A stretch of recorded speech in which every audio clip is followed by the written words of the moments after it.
who's the new viral star. It's not some hot new 22-year-old female influencer or something. It's the president of Guyana, who just destroyed the BBC with facts and logic. According to many experts, more than 2 billion tons of carbon emissions will come from your seabed, from those reserves, and be released into the atmosphere.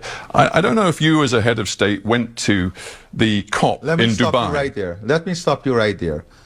Do you know that Guyana has a forest forever that is the size of England and Scotland combined?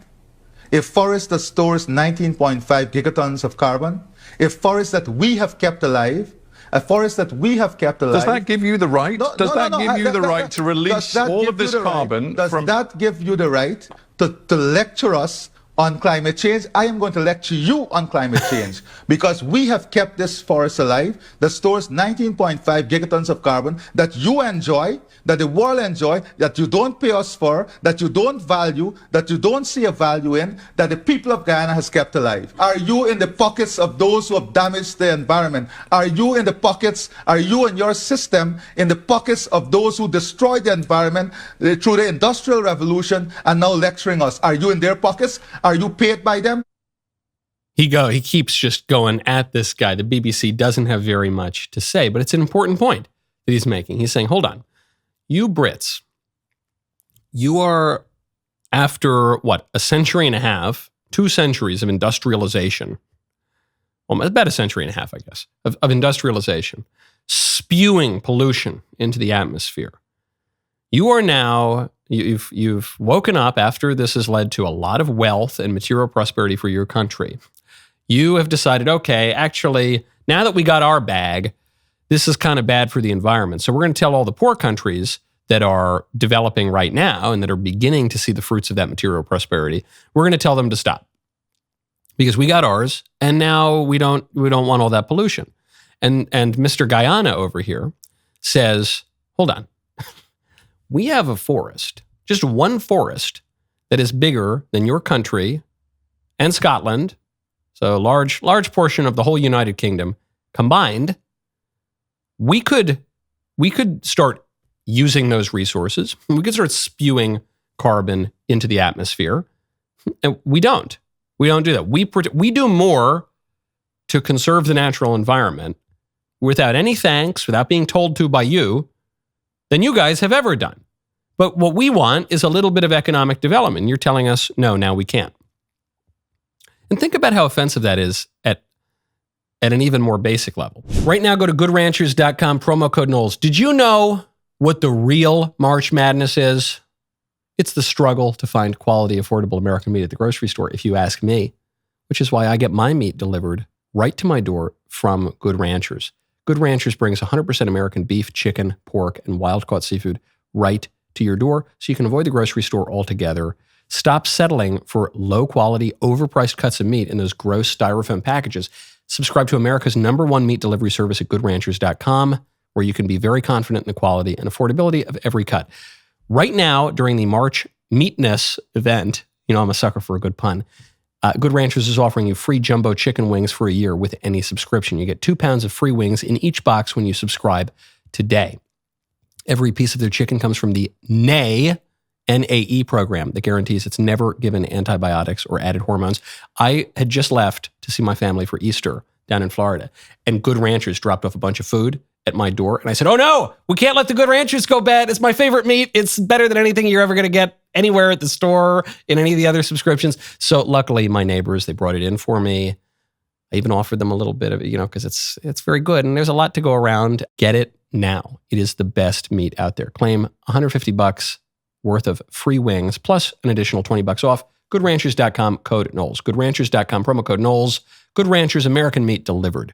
What the people in Guyana, just like the people in India in particular, India, now the most populous country in the world, and a lot of the West is telling India not to develop because this could be bad for Mother Gaia, and the sun monster might, send more harmful rays at us if the Indians continue to develop.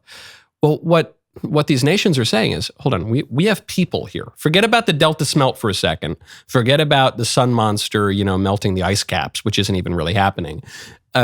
We have people here who are hungry, who want to feed their families, who want to flourish. And you're telling us that your abstract concern for the polar bears in the Arctic on the other side of the world is more important than the immediate concern that we have and the responsibility we have to provide for our people.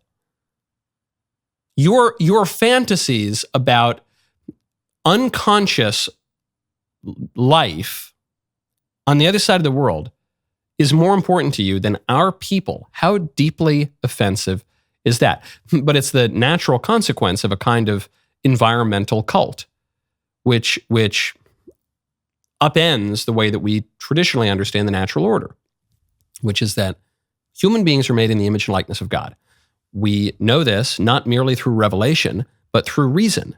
We are the rational animal. We have rational souls. We can even think about things like abstract justice or the Delta smelt on the other side of the world. And because of that, we bear a resemblance to the creator of the universe. We share in intelligence, and the world is intelligible to us. And we are therefore stewards. We have a responsibility for the irrational parts of the created world. And so we try to take care of these things, but we do it in large part for us, not because the Delta smelt have some abstract rights. What these guys say, the environmentalists say, is no. Actually, we are lower than the smelt. Actually, we are lower than the polar bears. We're not rational at all. We live to serve the rocks and Mother Gaia and the sun monster. And if that means that some people in Guyana aren't able to feed their families, well, too bad. If that means that Indians are going to have to die of starvation, well, we're just going to have to do that because we want to make sure that the polar bears have a bigger ice float. Even though the ice isn't necessarily really melting where anyway, it doesn't matter. Does that sound good to you? The Guyana guy is looking there. He says, have you lost your freaking mind? It actually ties in with what we were talking about at the top of the show, which is Richard Dawkins. These people, specifically the Brits, I guess, in this case, I don't want to be too harsh to the motherland, but they've thrown out the religion that built our whole civilization. They've done worse than throw it out. They've inverted it. They've turned it into some bizarro kind of cult of the self, but then not even the self. It's not even just pure selfishness. It's kind of an abolition of the self, which could be expected because when man finds his identity in the source and summit of all being, in God, then he knows who he is. We know where we fit in with things. When we just make an idol out of ourselves, we abolish humanity. We lose our connection to the source and summit of all being. And so then what? And we say, oh, we're worse than the smelt. We're worse than the rocks. We don't matter at all. And then we lose, as Richard Dawkins fears, the cathedrals. We lose the parishes. We lose political sovereignty. We lose our charity for our fellow man, and we tell the people in Guyana, go, sorry, you're going to have to starve for some reason. Why? They can't. The BBC can't quite explain it. They just feel like any bizarro pagan tribe. They fear the reprisals of the sun gods. I wonder if the new atheists saw that. I know they didn't see that coming. Obviously, they're lamenting now the logical and inevitable consequences of their own quasi-intellectual movement. That was a great clip. And so what I would do if I were you, I would ring the bell. And then you can subscribe and you get more good clips and interviews and episodes. And who knows, maybe I'll play ukulele on here sometime. See you next time.